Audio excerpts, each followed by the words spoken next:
ৰাজীৱ শদিয়াৰ ভৱন নিৰ্মাণৰ নামত যিটো হোৱা মাটি সেই মাটিটুকুৰাক লৈ আচলতে এটা বণিক গোষ্ঠীয়ে এটা ষড়যন্ত্ৰ কৰি তেওঁলোকে নিজে আত্মসাৎ কৰাৰ বা বেংকৰ জৰিয়তে জালিয়াতি ধন কৰিছিলে আৰু আপোনালোকে ইতিমধ্যে এটা পৰ্যায়লৈকে আগবাঢ়িছে। বৰ্তমান কি পৰ্যায়ত আছে মাটিডোখৰ আৰু এই ক্ষেত্ৰত আপোনালোকে কি আহ্বান জনাব? বৰ্তমান কি পৰ্যায়ত আছে? এইটো সন্দৰ্ভত সমগ্ৰ ক'বলৈ চেষ্টা কৰিছোঁ। যোৱা 26 জানুৱাৰীৰ দিনাখন গেলাপুখুৰীস্থিত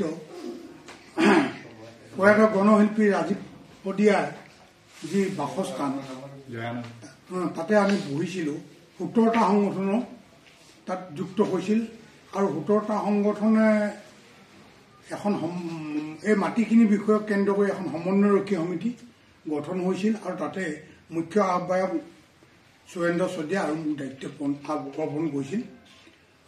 মুখ্য আহ্বায়ক মুখ্য পৃষ্ঠপোষক হিচাপে বা সমন্বয়ৰক্ষক হিচাপে আৰু সেই অনুযায়ী সেইদিনাখন তাতে আমি সিদ্ধান্ত লৈছিলোঁ সেই 26 জানুৱাৰীত যে 31 তাৰিখৰ দিনাখন আমি আটাইকেইটা সংগঠনে ইয়াত যিকেইটা 17টা আহিলে তাৰ উপৰি বাকী আৰু কেইটা আছে জিলাখনত সেই আটাইখিনিকে লৈ ভিন্ন ভিন্নভাৱে হ'লেও স্মাৰ্ট পত্ৰ লৈ যাওঁতে একেলগতে যাম। জিলা উপায়ুক্তৰ ওচৰত দিম স্মাৰ্ট পত্ৰ আৰু লগতে জিলা উপায়ুক্তক দিয়াৰ পিছতে জিলা আৰক্ষী অধীক্ষক ওচৰতো আমি স্মাৰ্ট পত্ৰ প্ৰদান কৰিম দিম যাতে এই মাটিখিনি লৈ যিটো বেংকৰ উচ্ছেদৰ যিটো জাননী আহিছে সেইটো কোনোপধ্যে মাটি নলওঁ আমি। এই আজি আৰু এই মাটিখিনি কেৱল প্ৰয়াত ৰাজীৱ শদিয়া মাটি হৈ থকা নাই, ই এটা জাতীয় আৱেগ জড়িত হৈ আছে। ইয়াত আমাৰ এটা জাতীয় ইছ্যু হৈ পৰিছে। এইটো কেৱল ৰাজীৱ শদিয়া বা মনোজ চুতীয়াদেৱৰ মাটি দুজন ব্যক্তিৰ কিবা গোচৰলৈ জড়িত হৈ থকা নাই। ইয়াতেই বহি ৰাজীৱ শদিয়াদেৱে জাতি মাটি গানসমূহ লিখিছিল।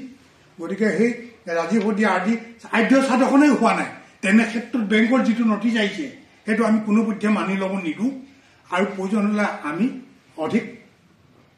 আমি বেংক কৰ্তৃপক্ষৰ বিৰুদ্ধে আমি অধিক কঠোৰভাৱে আমি জনগণে কিবা কাৰ্যপন্থা গ্ৰহণ কৰিম। কিন্তু তাৰ আগতে আমি জিলা প্ৰশাসন আছে, জিলা প্ৰশাসনৰ ওচৰত আমি ন্যায় বিচাৰি যাম। বেংক কৰ্তৃপক্ষৰ যিটো ভুল নথিপত্ৰ ভুৱা নথিপত্ৰৰ উপৰি ক'ৰবাতে থাকিল মাটিৰ মালিকজন কোনোবা কি নাম আছিলে আনন্দ ৰাচিবাচিয়াই তেওঁৰ এজন চকীদাৰ নামৰ চকীদাৰজনো আনকি গম নাপায় মাটিখিনি কাৰোবাৰ। আৰু আনন্দ ৰাচিবাচিয়া নামৰ সেই বণিক গোষ্ঠীৰ মানুহজনে ব্যক্তিজনে তেওঁৰ চকীদাৰ নামত যিটো 50 লাখ টকা লোন লৈ পলাই গ'ল। তেনে ক্ষেত্ৰত বেংক কৰ্তৃপক্ষই যদি বিধি ব্যৱস্থা গ্ৰহণ নকৰে, জিলা আৰক্ষী সদৰ থানাও যদি একো ব্যৱস্থা গ্ৰহণ নকৰে, যিটো 6 বছৰ ধৰি পেলাই থলে কেছটো, যাৰ ফলত বেংকে এনেকুৱা নটিচ জাৰি কৰিবলৈ বাধ্য হৈছে ঘৰ খালী কৰিবলৈ। আমি গতিকে গোটেই কথাখিনি জনালোঁ স্মাৰ্ট পত্ৰৰ জৰিয়তে। আমি দল সংগঠনসমূহে গৈ সেইদিনাখন কিন্তু আমি স্মাৰ্ট পত্ৰ প্ৰদান কৰা দিনাখন কিন্তু পূৰ্ব 17টা ঠাইত 21টা হ'ল আৰু আমি জিলা উপায়ুক্তৰ লগত সুন্দৰভাৱে আলোচনা কৰিলোঁ আৰু তেতিয়া লগে লগে জিলা উপায়ুক্তই ডিচিয়ে যে ক'লে যে অহা কালিৰ পৰাই বা আজিৰ পৰাই বুলি ধৰক যে এটা আমি মেজিষ্ট্ৰেট পৰ্যায়ে এনকুৱাৰী দিম সিদ্ধান্ত ল'লোঁ আৰু লগে লগে ADCক মাতি আনিলে। ADCজনক মাতি নি দায়িত্ব দিলে আজিৰ পৰা এনকুৱাৰী প্ৰক্ৰিয়াটো আৰম্ভ কৰক বুলি নি। আৰু তেতিয়া আমাক খালি প্ৰতিশ্ৰুতি দিলে যে আমি এটা সময়সীমা বিচাৰিছিলোঁ, সময়সীমাটো এই মুহূৰ্তত দিব পৰা নহ'ব, খুব সোনকালে চেষ্টা কৰিম। কিয়নো যে এনকুৱাৰীত আৰু বহুত দীঘলীয়া আহি যাব পাৰে, এনকুৱাৰীত তদন্ত আগবাঢ়ি গৈ থাকিব, তাৰ লগত যুক্ত আৰু ধেৰ আহি থাকিব পাৰে। গতিকে সময়সীমা দিব নোৱাৰিম কিন্তু সোনকালে কৰিবলৈ চেষ্টা কৰিম। এনেকৈ কোৱাৰ পিছত এতিয়া প্ৰতিশ্ৰুতি দিলে আৰু লগতে আমি আৰক্ষী অধীক্ষকৰ ওচৰলৈ আহিলোঁ। আটাইখিনিয়ে আৰক্ষী অধীক্ষকৰ লগতো আমি খুব ধুনীয়াকৈ আলোচনা কৰিলোঁ আৰু তেখেতে তেতিয়া আমাক ক'লে যে আমি DC মহাশয়ৰ লগতে বা তেনেধৰণে SPও আমাক মহাশয় ক'লে যে খুব সোনকালে আমি তদন্ত প্ৰক্ৰিয়াটো আগবঢ়াই নিম, দেখা যাওক তদন্ত প্ৰক্ৰিয়ালৈ কোন কোন আহে আৰু এনেকৈ প্ৰতিশ্ৰুতি দিলে আৰু লগতে ক'লে যে 3 মানৰ ভিতৰতো যদি তেওঁলোক প্ৰক্ৰিয়াটো উপস্থিত নহয়হি যিজন ৰাচিবাচিয়া, তেতিয়াহ'লে আমি এছকণ্ডাৰ হিচাপে ডিক্লেয়াৰ কৰিম 3টা শুনানি হোৱাৰ পাছতো বুলি।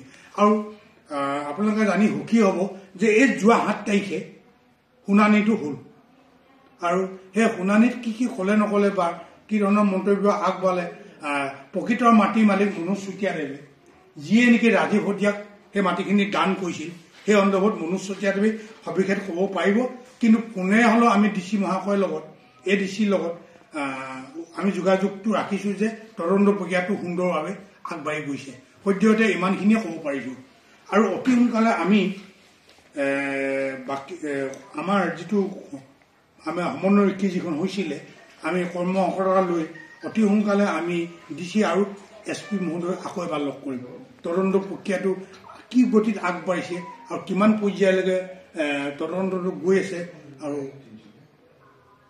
ইয়াৰ অগ্ৰগতি সম্পৰ্কত আমি বুজ ল'মগৈ তেখেতলোকক লগ কৰি 7 দিন সময় আমাৰ যিহেতু দিছিলে তেওঁলোকে তদন্তৰ প্ৰতিবেদন দাখিল কৰিবৰ কাৰণে আৰু এতিয়া তেওঁলোকে 30 তাৰিখৰ ভিতৰত আমাক মানে চূড়ান্ত প্ৰতিবেদন দিম বুলি কৈছে আজি দুদিনৰ আগতে মই কথা পাতিছিলোঁ কালি কথা পাতোঁতে আমাক জনাইছে যে 30 তাৰিখৰ ভিতৰত এই প্ৰতিবেদনখন দাখিল কৰিব উপায়ুক্ত মহোদয়ক দাখিল কৰিব তাৰপিছত আমি গোটেই বিষয়টো কিনো পালে তদন্তত আমি গম পাই যাম ঠিক আছে